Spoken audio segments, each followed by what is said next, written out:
महाराज ये सेवक है सेवक, लेकिन इसका अभिमान बढ़ गया है, इसके अभिमान को आप आकर के मिटा दीजिए। भगवान कृष्ण ने कहा चिंता मत करो, बस बहुत जल्दी हम आ रहे हैं। और देखिए लीला क्या है इसमें, लीला देखो।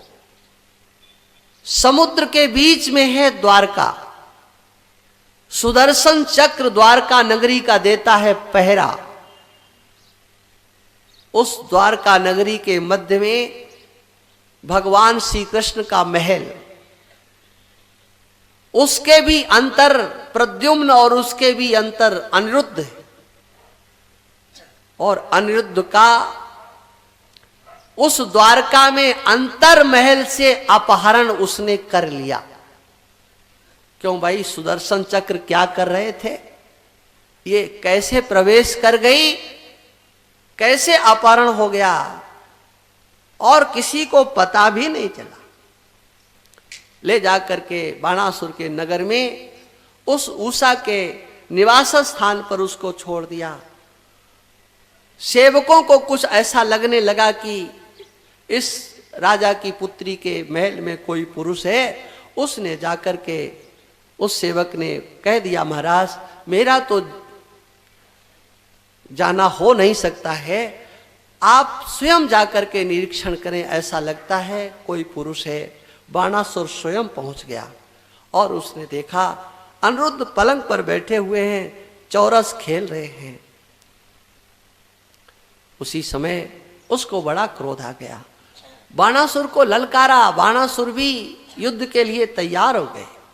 शिव पुराण में इसका बहुत अच्छा वर्णन मिलता है। बाणासुर अनिरुद्ध को जीत नहीं पा रहा था। अनिरुद्ध को परास्त करने में बाणासुर कामयाब नहीं हुआ। अंत में उसने नागपाश का प्रयोग कर दिया और नागपाश में बांध लिया। यहां पर भी इतना ही वर्णन है कि बाणासुर ने बांध लिया और जेल में डाल दिया। लगभग 6 महीने हो गए, द्वारका में कोई समाचार ही नहीं। हाँ, कोई समाचार नहीं। तब नारद जी ने विचार किया अगर हम नहीं जाएंगे तो पता नहीं कब तक ये रहेंगे। पहुंच गए और जाकर के भगवान कृष्ण से कहा अनिरुद्ध कहाँ है, अनिरुद्ध। हाँ, भगवान कृष्ण ने कहा कि होंगे कहीं द्वारका में, हाँ इधर उधर। अरे कहा महाराज कभी कभी तो हाजिरी भर लिया करो, देख लिया करो कौन कहाँ गया है। भगवान ने कहा सब काम हम ही करेंगे नारद, अरे हाजिरी लगाने का काम आप ही कर लिया करो। बात क्या है, कहा देखो 6 महीने हो चुके हैं, अनिरुद्ध बाणासुर की जेल में है। सुन करके भगवान कृष्ण ने आज बाणासुर के उस सोनितपुर पर चढ़ाई करने का निश्चय किया। अपनी नारायणी सेना लेकर के गए। बस सामने तो भगवान शंकर आ गए। अपने नंदीश्वर पर चढ़ करके भगवान शंकर आ गए। भगवान कृष्ण ने कहा क्यों जी आप कैसे आ गए। अरे कहा मैं नगर का रक्षक हूं। अच्छा आप नगर के रक्षक हो तो फिर बताओ आपने मेरे को क्यों बुलाया। कहा जिस काम के लिए बुलाया है वो काम आप करो, आपको कौन रोकता है। फिर आप जब सामने रहोगे तो वो काम कैसे होगा। अरे कहा देखो कल को ये मेरे को उलाहना देगा इसलिए मैं आ गया हूं। देखो एक काम करो, आपके पास में मोहनास्त्र है जिससे जमुहाई आने लगती हैं, उस विजृंभणास्त्र को मेरे ऊपर छोड़ दो, मुझे जमुहाई आने लगेगी और ये नंदीश्वर लेकर के चले जाएंगे। और फिर उसके बाद में आप जिस कार्य के लिए आए हैं उस कार्य को करना। ऐसा ही भगवान ने किया। उसके बाद में वैष्णव ज्वर और शैव ज्वर का युद्ध हुआ। भगवान शिव का जो ज्वर था वो हार जाता है और वैष्णव ज्वर जीत जाता है। उसके बाद में भगवान कृष्ण ने उस बाणासुर के सम्मुख देख करके उसके साथ युद्ध करना प्रारंभ किया। उसकी भुजाओं को काटने लगे। उसकी माता थी कोटरा, उसने देखा ये तो हमारे बालक का आप वध करेंगे। वो वस्त्र उतार करके निर्वस्त्र होकर के भगवान कृष्ण के रथ के सामने आ गए। भगवान कृष्ण ने तुरंत पीठ दे दी, पीठ। हाँ, युद्ध भूमि में भगवान कृष्ण पीठ दे करके खड़े हो गए। देखिए, आप लोगों को वो लीला भी याद होगी कि नहीं, कि भगवान कृष्ण ने स्नान करती हुई देवियों के वस्त्र ले लिए थे चुरा करके, और कदम के वृक्ष पे जाकर के बैठ गए थे। एक एक देवी को बुला करके वस्त्र दिया था, और आज इस रणांगण में भगवान खड़े हुए हैं और एक देवी निर्वस्त्र होकर के आ गई, भगवान ने अपनी पीठ दे दी। ये क्या है? मैंने आपसे निवेदन किया था कि वो वृंदावन की लीलाएं केवल लीला मात्र है। मथुरा से भगवान कृष्ण का वो धर्ममय जीवन प्रारंभ होता है, जहां पग पग पर शास्त्र सम्मत व्यवहार करते हुए भगवान कृष्ण दिखाई देते हैं। धर्म शास्त्र कहता है, हाँ, किसी भी अवस्था स्थिति परिस्थिति में पर स्त्री को निर्वस्त्र देखना पाप होता है, पाप, महापाप माना जाता है। लेकिन अब आज क्या कहा जाए भाई, आज तो जमाना बिल्कुल बदलता चला जा रहा है। हाँ, लोग कहते हैं लड़के लड़कियां ये जो नए हैं ये बदल रहे हैं, इनका व्यवहार बदल रहा है। आप यहाँ सब जितने भी बड़े बूढ़े हाँ बैठे हुए हैं, जितनी बड़ी बूढ़ी माताएं बैठी हुई हैं, उन सब से हमारा यही निवेदन है, केवल बालकों को दोषी मत बनाओ। हाँ, बालक और बालिकाएं आज जितने संभले हुए हैं वो भगवान की कृपा समझो। आज के बालक बालिकाओं को जितना बिगड़ना चाहिए था वो अभी नहीं बिगड़े हैं। क्यों? उनको बनाने के लिए कोई रास्ता ही नहीं दिखाई पड़ता है। क्या रास्ता मार्ग बचा है? हम आपसे पूछे, आज का समाज अपनी संतान को शिक्षा देने के लिए कर क्या रहा है, नैतिक बनाने के लिए कर क्या रहा है? पहले कहीं गांव में एक टीवी होता था, टेलीविजन होता था, फिर घर में चले गए। अब भगवान की ऐसी कृपा हो गई कि हर एक के हाथ में आ गए, है ना? सोचिए जरा। हाँ, घर में गए, फिर कमरे कमरे में गए, और अब कमरा कमरा की भी जरूरत नहीं, अब तो हाथ में। और आज जब समाज नंगा नाच देखना चाहता है, हाँ, ऐसे दृश्य देखना चाहता है जिसके देखने से पाप लगता है, क्या कभी ये विचार किया गया? आप जो दृश्य देखते हो, मान लीजिए आप नहीं देखते हो, जो दूसरे देखते ऐसा बोल दें, है ना, तो आप कहेंगे हमारे ऊपर कुठाराघात कर रहे हैं। हाँ? जो लोग ऐसा देखते हैं, क्या वो नंगा नाच जो देखते हैं, वो किसका देखते हैं बताओ? वो भी किसी की देवी है कि नहीं, किसी की बेटी है कि नहीं? आप दूसरे की बेटियों का नंगा नाच देखना चाहते हो, ध्यान रखना, तुम्हारे परिवार की देवियों के संबंध में भी दूसरे ऐसा सोच सकते हैं। इन लीलाओं के माध्यम से ये समझने की चेष्टा करो, युद्ध भूमि में भगवान कृष्ण ने पीठ दिखा दी। हाँ, अपनी आंखों से उसे देखा नहीं, और हम कृष्ण भक्त हैं। हाँ, क्या कोई आज ये संकल्प ले सकते हैं कि हम आज से टेलीविजन नहीं देखेंगे? नहीं ले सकते, लेना भी नहीं चाहिए, क्योंकि तो बहुत खतरनाक काम है। हाँ, और क्या, इन कथाओं को आप सुन रहे हैं, एक भगवान कृष्ण का वो दृश्य है और एक भगवान कृष्ण का वह दृश्य है। क्या आपने सुना कि भगवान ने ऐसा भी किया? मैंने कल आपसे निवेदन किया था कि 112 साल तक भगवान ने जो किया वो आज समाज के बीच में नहीं है। केवल 10-11 साल तक हाँ, भगवान ने माखन चुराया, भगवान ने नाच नाचा और भगवान ने चीर चुराया, बस हमारे भगवान इतने ही हैं क्या? यदा यदा ही धर्मस्य ग्लानिर्भवति भारत अभ्युत्थानम धर्मस्य तदात्मानं सृजाम्यहम् परित्राणाय साधूनां विनाशाय च दुष्कृतां धर्म संस्थापनार्थाय संभवामि युगे युगे। ये धर्म की स्थापना, यही धर्म स्थापना है। पर स्त्री को अपने नेत्रों से निर्वस्त्र देखना महापाप है, महापाप है। और भगवान ने इस लीला के द्वारा ये यहां बताया। अब उसी समय भगवान शंकर आ गए।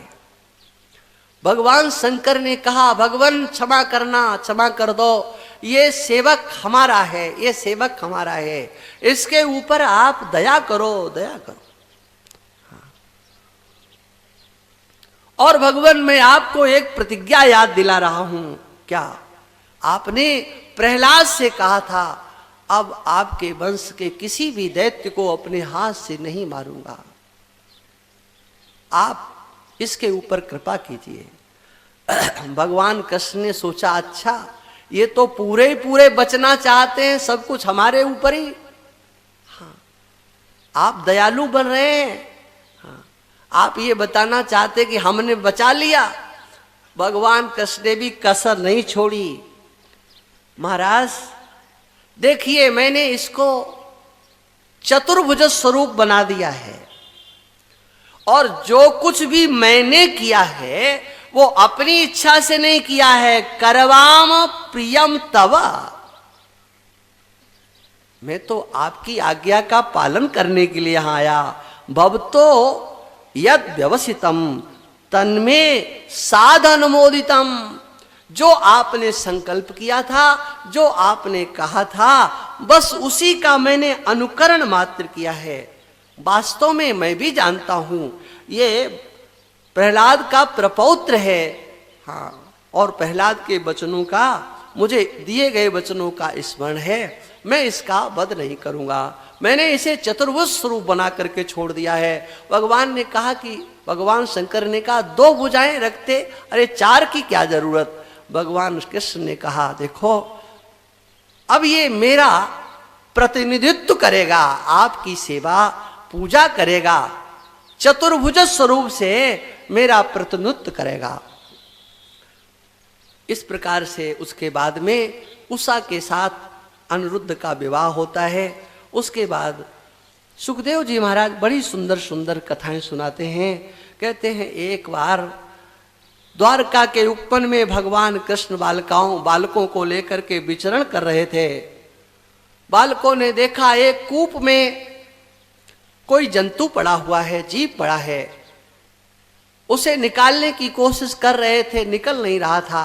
भगवान कृष्ण से कहा, भगवान कृष्ण ने आकर के तुरंत उसे बाहर निकाल दिया। अब भगवान कृष्ण का स्पर्श होते ही वो तो देव रूप में सबके सामने खड़ा हो गया। भगवान ने कहा, बताओ आप कौन हैं? उसने अपना परिचय दिया। नृगो नाम नरेंद्रो हम इक्ष्वांक तनया प्रभो, मैं इक्ष्वांक का छोटा भाई हूं, मेरा नाम नृग है। आपने दान दाताओं की जब कभी चर्चा सुनी होगी तो उनमें सबसे पहला मेरा नाम आता है।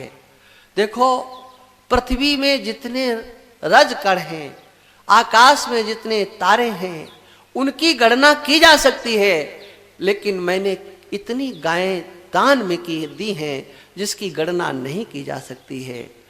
फिर भी भगवान ने कहा आप गिरगिट बन गए, ऐसा कैसे हुआ? तो उसने अपनी कथा सुनाई। ये कथा भागवत में, महाभारत में, अन्य पुराणों में भी आई हुई है। और वो कथा आप सबके द्वारा सुनी गई होगी। संक्षेप से उसका इतिहास इतना ही है कि एक अयाचक ब्राह्मण था जो किसी से याचना नहीं करता था। उस ब्राह्मण की गाय राजा के गौशाला में किसी तरह से चली गई। राजा को ज्ञान नहीं था, उसने एक ब्राह्मण को उस गाय को दान दे दिया। वो गाय को दान लेकर के ब्राह्मण जा रहा था और सामने से वो आ गया जिसकी गाय थी। उसने कहा ये गाय तो मेरी, कहा ये गाय तो मुझे राजा ने दान में दी है। दोनों लड़ गए। महाराज निग के पास में आए। निग ने दोनों को समझाया, इस गाय के बदले तुम 1000 गाय ले लो, लेकिन दोनों के दोनों तैयार नहीं हुए। हाँ। और अंत में कोई फैसला भी नहीं हो पाया। दोनों की बात सुनते थे और हाँ हाँ इधर भी हाँ कर दें और इधर भी सर हिला दें और इधर भी सर हिला दें। निर्णय नहीं हुआ। दोनों के दोनों उस गाय को छोड़ करके चले गए। जब धर्मराज की सभा में इस लोक का त्याग करके निग पहुंचे तो धर्मराज ने कहा बताओ तुम अपने पहले पुण्यों का फल भोगना चाहते हो या अपने पाप का? निग ने कहा मैंने तो अपने जीवन में कोई पाप किया ही नहीं है, तो फल कहां से भोगेंगे? धर्मराज ने कहा नहीं किया है। देखो एक ब्राह्मण की गाय को तुमने अनजान में धोखे में दान दिया। हाँ, अरे अनजान में किया हुआ पाप भी लगता है। हाँ, ये नहीं कि अनजान में हो गया है तो कोई बात नहीं। हाँ, इसलिए स्तुति करते समय कहा जाता है जान में गलती की है तो क्षमा कर देना, अनजान में किया है पाप तो क्षमा कर देना। माने उसके बाद भी आपसे गलती हुई। कहा क्या? कि आप कोई निर्णय नहीं कर पाए, दोनों की तरफ सिर हिलाते रहे। ये आपका दोष है। आप राजा थे, आपको कोई न कोई निर्णय उस समय लेना चाहिए था। अब बताओ आपको पहले पाप का फल लेना है या पुण्य का? राजा ने कहा नहीं नहीं, पहले मुझे पाप का ही फल दे दो। ऐसा जैसे मैंने कहा मुझे इस गिरगिट शरीर की प्राप्ति हो गई। आज आपकी कृपा से वो मेरा पाप नष्ट हो चुका है। हे गोविंद, हे जगन्नाथ, हे पुरुषोत्तम, हे नारायण, हे ऋषिकेश, आप कृपा करो मुझे अपना बना लो। अनुजानी ही माम कृष्ण यान्तम देव गतिम प्रभो। अब मैं अपने पुण्यों का फल भोगने के लिए स्वर्ग में जा रहा हूं, लेकिन आप मुझे अपनी शरण में ले लो। मुझे पता है ये पुण्य एक न एक दिन मेरा साथ छोड़ देंगे। आप लोग जानते हो कि नहीं, ऐसा कौन सा सत्कर्म है जिसके द्वारा आप पुण्य का अर्जन करें और वो आपका साथ नहीं छोड़े? देखो धर्मशास्त्र कहता है परलोक के मार्ग में धर्म साथ देगा, लेकिन वो धर्म कब तक साथ देगा? है? पर वो धर्म कब तक साथ देगा? उस धर्म की भी अपनी एक स्थिति है। इसलिए भगवान कृष्ण ने का स्पष्ट कर दिया, आ ब्रह्म भुवनान लोका पुनरावर्तिनो अर्जुना।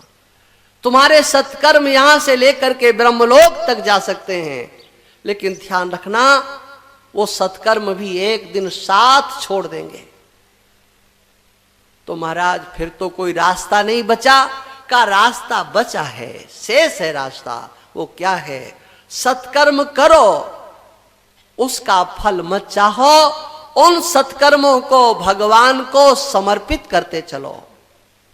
हाँ, और जो भगवान को कर्म समर्पित हो जाएंगे, उनका जो पुण्य होगा वो कभी नाश को प्राप्त नहीं होगा, अक्षय होगा।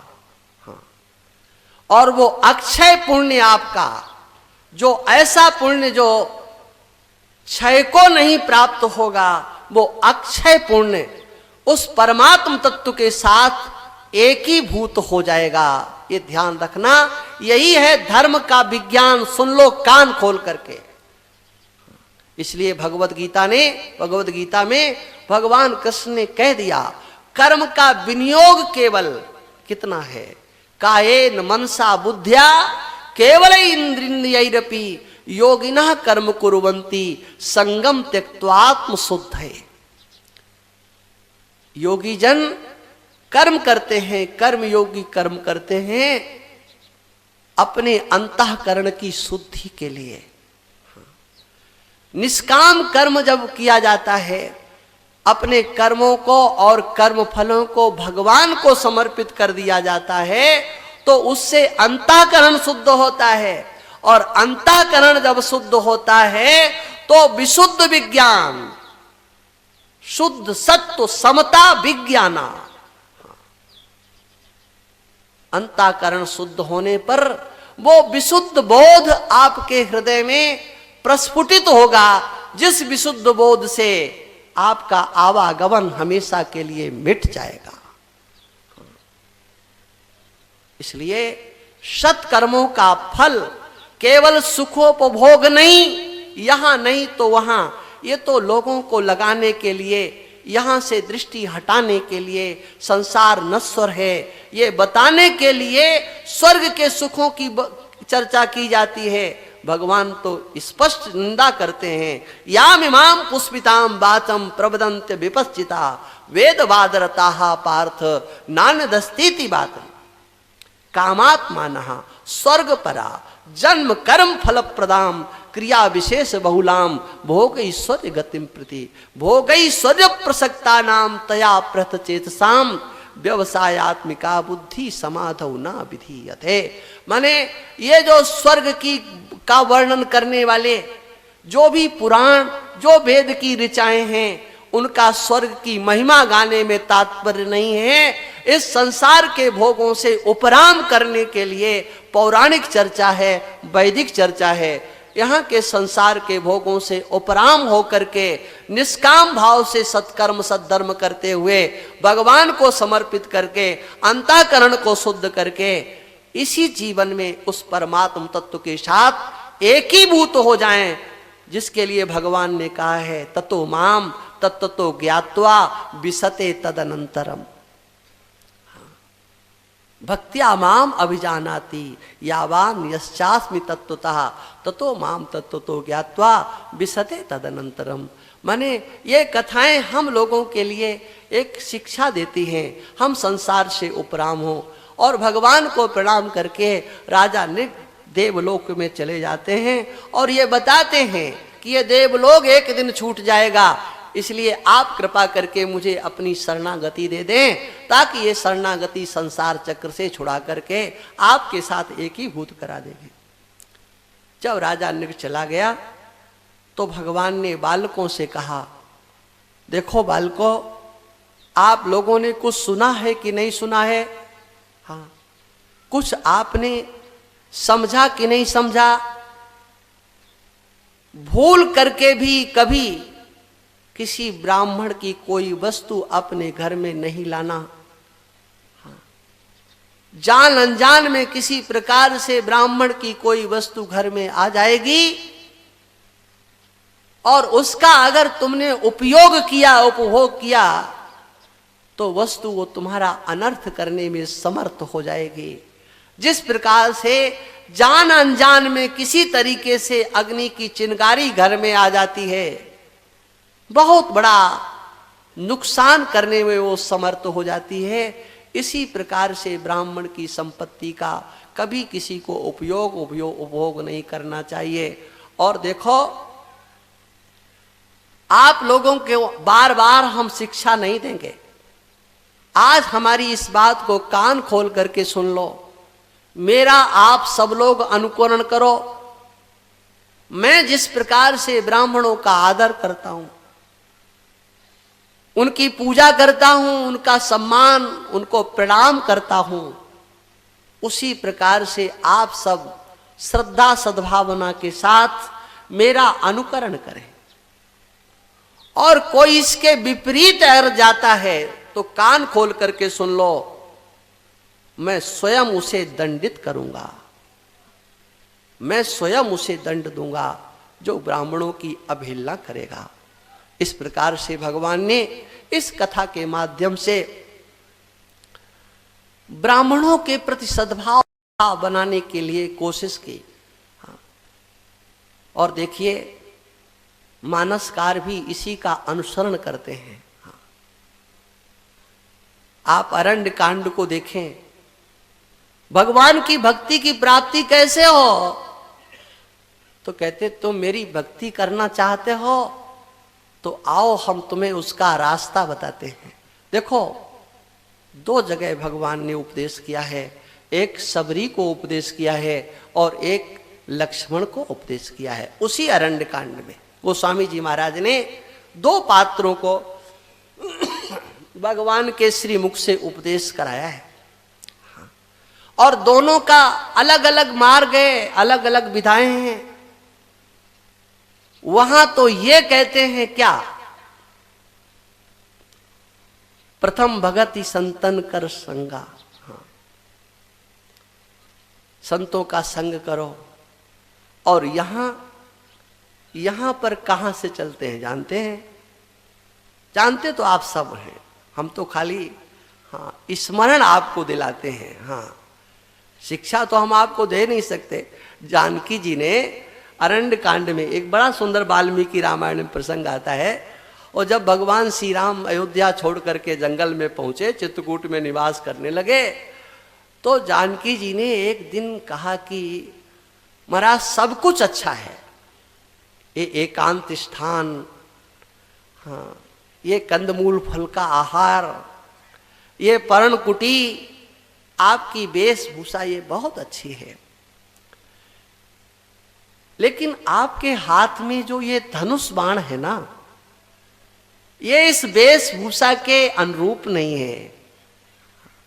इस पर भी थोड़ा विचार कीजिए। आप तपस्वी बन करके आए हैं, उदासी बन करके आए हैं, त्यागी विरागी बन करके आए हैं। ये मैं केवल आपको स्मरण दिला रही हूं, स्मारये न तो शिक्षये। तो हमको भी स्मरण हो आया कि हम भी आप लोगों को स्मरण दिला रहे हैं, कोई उपदेश नहीं करते हैं। गोस्वामी जी ने कहां से प्रारंभ किया? प्रथमई विप्र चरण अति प्रीति, यहीं से है। निज धर्म निरत श्रुति रीति, त्रही कर फल पुण्य विषय विरागा, तब मम चरण उपज अनुरागा, श्रवणादिक नव भगति दनाही, मम लीला रति अति मनमाही। ये नवदा भक्ति को गाते रहना, ये आपके हृदय को छू कर के भी जाने वाली नहीं है, जब तक आप यहां से नहीं चलोगे तब तक। और भक्ति के नाम पर पाखंड नृत्य करने लगेगा। ध्यान रखना, आप जो क्रम बताया है, ईश्वर में तुम्हारी श्रद्धा है तो ईश्वर के वचनों में श्रद्धा होगी कि नहीं? लेकिन आज धर्मात्मा तो बनते हैं, लेकिन अरे बोले आज के महाराज ब्राह्मण, माने आज के ब्राह्मण ही बिगड़े हैं, आप तो बिल्कुल ही ठीक हैं। नहीं, और फिर आपको बताएं, एक मैं शास्त्र की बात आपको बता दूं। यदि ब्राह्मणों में कोई, यद्यपि मैं पक्ष नहीं लेता हूं, ब्राह्मणों में कोई दोष आ रहा है तो मात्र वो ब्राह्मणों का ही दोष नहीं माना जाएगा, वो पूरे समाज का दोष है। आज जो ब्राह्मण अपने ब्राह्मणत्व से दूर भाग रहे हैं, वो तो अपने हाथों से अपने पैरों में कुल्हाड़ी मार ही रहे हैं, लोक और परलोक दोनों को ध्वस्त कर ही रहे हैं। हाँ, वो तो भगवान की नजरों में दंड के पात्र हैं ही, लेकिन समाज भी इससे अछूता नहीं है। हाँ, समाज का इसमें बड़ा भारी सहयोग है। देखो, धर्मशास्त्र कहता है, अब कोई ब्राह्मण देवता हमारी बात सुन रहे हो तो उसका अनर्थ नहीं ले लेना भाई लोगों। हाँ, और आप लोग सावधान हो जाना, कर्म कांड कराने वाले जिसे कर्म कांड के लिए वर्ण करते हैं और वह उस कर्म कांड को विधिवत नहीं करता है, तो उसका दोष उस ब्राह्मण के ऊपर नहीं जाता है। ठीक है ना? क्यों नहीं जाता है? अरे वो जितना जानता है अपनी अक्ल से उतना कर रहा है। दोष तुम्हारा है, तुमने जानकार समझदार जो उस विद्या में कुशल है उसका वर्ण क्यों नहीं किया? हाँ, और ऐसा करने के लिए आपको स्वयं वो सब कुछ जानना पड़ेगा। पूजा की विधि क्या है, पितरों का तर्पण कैसे होता है, ये सब आदि से लेकर के अंत तक आप जानने की चेष्टा करो। गीता प्रेस गोरखपुर से बड़ी सुंदर सुंदर पुस्तकें निकली हैं। अरे उनको खाली पन्ने ही आप पलटने लगो तो कोई भी ब्राह्मण आपको बहका नहीं सकता है, लेकिन आपको तो वही करने से फुर्सत नहीं। हाँ। मैंने देखा एक सज्जन थे वृंदावन में, ज्यादा पढ़े लिखे नहीं थे, लेकिन उनको ऐसा क्रम पूजा का पता था कि इसके बाद ये चीज चढ़ेगी। कुशाओं को कैसा रखा जाता है अच्छे अच्छे पंडित नहीं जानते किस तरह से, लेकिन अगर किसी पंडित ने गलत रख दिया, महाराज राम राम, माफ करो महाराज, आप देवता हो, हाँ इसे जरा संभाल दो, और स्वयं संभाल देते थे। हाँ आप देवता हैं, इसे जरा संभाल दीजिए। हाँ ऐसा, और पहले से पहले वस्तु हाथ में ले लेते थे, पहले से पहले। ये होना चाहिए, और इसलिए आप जागृत होंगे, इस विद्या का सम्मान करेंगे, तो ये ब्राह्मण तो अपने आप जागृत हो ही जाएगा। हाँ, इसलिए मनु जी महाराज ने मनुस्मृति में स्पष्ट कहा है, यदि पुरोहित के घर में विद्या का अभाव है, तुम्हारे कुलाचार्य के घर में बालक उनके विद्या नहीं पढ़ते हैं, तो इसका दोष तुम्हारे ऊपर आने वाला है, ध्यान रखना। इसलिए अपने अपने कुलाचार्यों का अच्छी प्रकार से पोषण, संवर्धन, संरक्षण और विद्या में पारंगत करने के लिए गृहस्थों को, वो ब्राह्मण हो, वो क्षत्रिय हो, वो वैश्य हो, ये नहीं कि ब्राह्मण है तो उनका कोई आचार्य नहीं, ब्राह्मण है तो वो भी किसी ब्राह्मण का ही वर्ण करके अपने पितरों इत्यादि का तर्पण। हाँ मैंने देखा है वृंदावन में एक बड़े भारी विद्वान थे, और वो कथा करने के लिए जब आए, उन्होंने अपने ही उनके शिष्य थे, उनका जब पूजन करने का नंबर आया तो विधिवत उनके चरणों को धोने से लेकर के आरती पर्यंत पूजन किया। अब जो उनके शिष्य थे वो तो कपे, ये क्या का, आज हमने तुम्हारा वर्ण किया है इसलिए आज तुम आचार्य हो, मैं तुम्हारा यजमान हूं, हाँ आज तुम मेरे शिष्य नहीं हो। ये धर्म की आस्था है, ये धर्म की श्रद्धा का विषय है। इसलिए धर्म की श्रद्धा, धर्म में हमारी जो श्रद्धा है, हाँ वही हमको आगे ले जाएगी। और ध्यान रखना, गोस्वामी जी कहते श्रद्धा बिना धर्म नहीं होई। श्रद्धा के बिना धर्म नहीं हो सकता। कर्म तो हो सकता है, लोगों की दृष्टि में अच्छा हो सकता है, लेकिन उस कर्म से पुण्य उत्पन्न होगा ये नहीं, वो तो श्रद्धा से होगा। उसके बाद में श्री सुखदेव जी महाराज वर्णन करते हैं भगवान की। देखो लीलाएं बहुत है, अब जो निकल गया है इस कथा को पूरा करते हैं।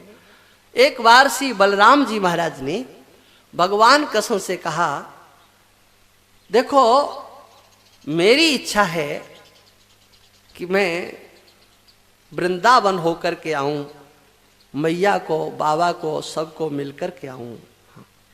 भगवान कृष्ण ने कहा, इच्छा तो मेरी भी है, लेकिन अब दोनों एक साथ कैसे चल सकते हैं। अच्छा आप जाइए, सबका समाचार लेकर के आए। श्री बलराम जी महाराज द्वारका से आते हैं वृंदावन में। मैया यशोदा और नंद बाबा के चरणों में उन्होंने प्रणाम किया। दोनों ने अपने हृदय से लगाया, एक एक करके कुशल प्रश्न पूछने लगे। हाँ, आज सब बलराम जी का गोप मिलकर के स्वागत करते हैं और भगवान कृष्ण के संबंध में सब सुंदर सुंदर चर्चा करते हैं। देखो तो सही, पापी कंस मारा गया, सुजनों को आप सब लोगों ने बहुत व्यवस्थित और स्वच्छंद बना दिया।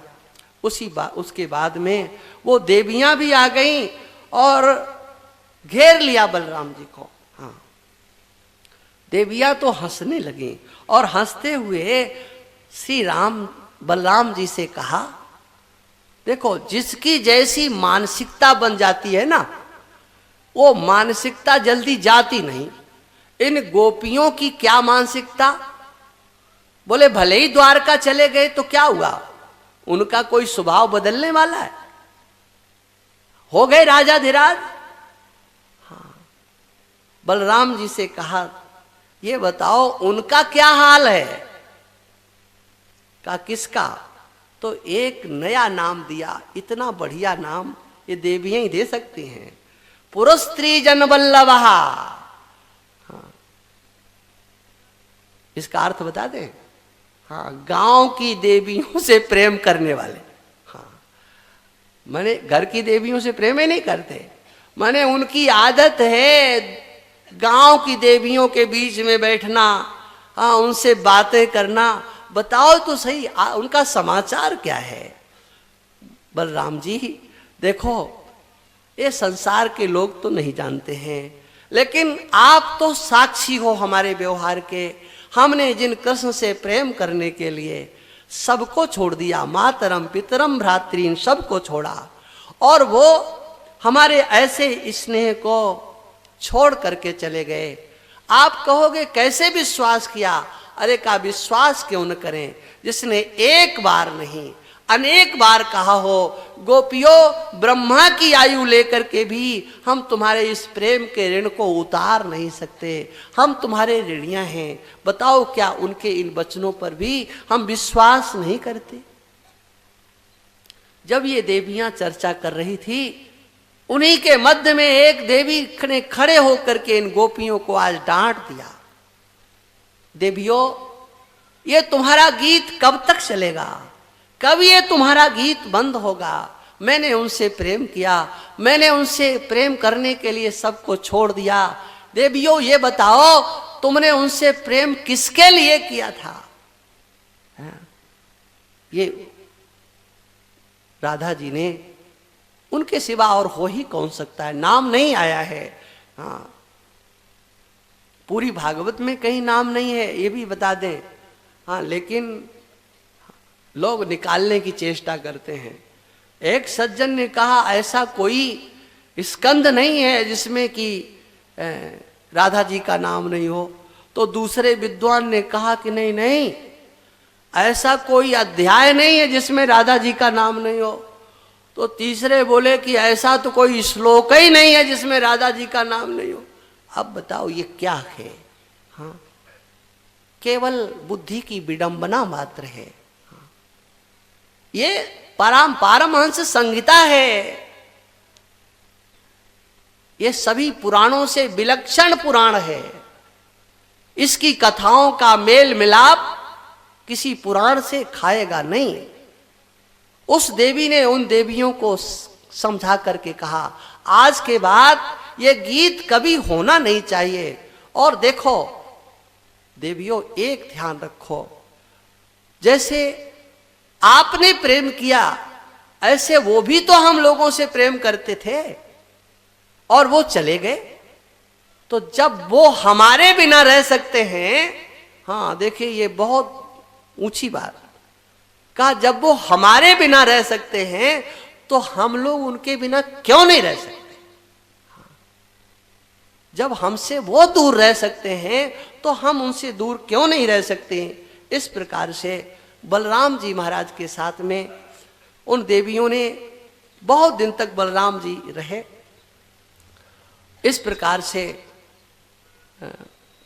वृंदावन में रह करके बलराम जी ने समस्त गोपों को बहुत आनंदित किया। उसके बाद में एक पौंड्रक नाम का राजा हो गया, जिसके सेवकों ने भड़का दिया, महाराज आप ही वासुदेव हैं, और उसको नकली भुजाएं लगा दी, नकली गरुड़ ला करके खड़ा कर दिया। उसको अभिनिवेश हो गया, मैं वासुदेव, मैं वासुदेव। और फिर भगवान कृष्ण के पास युद्ध करने के लिए भेज दिया, ऐसे संदेशा भेज दिया, या तो मेरे साथ युद्ध करो या अपना नाम बदलो, अपना रूप बदलो। भगवान कृष्ण ने उन सेवकों से कहा, हम नाम और रूप सब बदल देंगे, लेकिन यहां नहीं। उन्होंने युद्ध के लिए ललकारा है तो हम सामने आएंगे। और तब भगवान ने युद्ध भूमि में जाकर के उस पौंड्रक का भी उद्धार किया। वो पौंड्रक तो मैं चतुर्भुज स्वरूप, मैं वासुदेव ऐसा चिंतन करता था, इसलिए भगवान के द्वारा वध किए जाने पर उसे भगवत स्वरूप की प्राप्ति हो गई। हाँ, सदा तद्भाव भाविता, चतुर्भुज स्वरूप से अपने आप को चिंतन करने के कारण वो चतुर्भुज स्वरूप को प्राप्त होकर के भगवान के धाम को चला गया। उसके बाद सुखदेव जी वर्णन करते हैं, एक द्विविध नाम का वानर था जो पहले रामादल में था, लक्ष्मण जी ने उसको निकाल दिया था। हाँ, इस प्रकार से उस वानर का भी बलराम जी महाराज ने वध किया। अब इससे आगे की जो कथाएं हैं वो सायंकाल के सत्र में जो शेष हैं और जितनी हो सकती हैं वो सब कथाएं की जाएंगी। और हमारा विचार है कि ठीक 5:15 बजे हम कथा को पूर्ण करने की भगवान से प्रार्थना कर रहे हैं कि वो समय से, क्योंकि भाई अब आप लोगों को तो यहीं रहना है, आपने को थोड़ा लंबा सफ़र करना है, इसलिए आप 5:30 बजे तक का कार्ड में नाम छपा है, तो हम 15 मिनट पहले आज कथा को विराम करने के सायंकाल के सत्र की बात सोचेंगे। अब यहीं पर हम अपनी वाणी को विराम देते हैं। बोलिए श्रीमद् भागवत महापुराण की जय। नारायण नारायण श्रीमन् नारायण नारायण नारायण, बोलो नारायण नारायण श्रीमन् नारायण नारायण नारायण श्रीमन्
कुण जाने कद आवेलो, उके भरोसे बैठो रे सांवरो, कोई रे जावेलो। उके भरोसे बैठो सांवरो, कोई रे जावेलो। आज जिमाऊं तने खींचड़ो,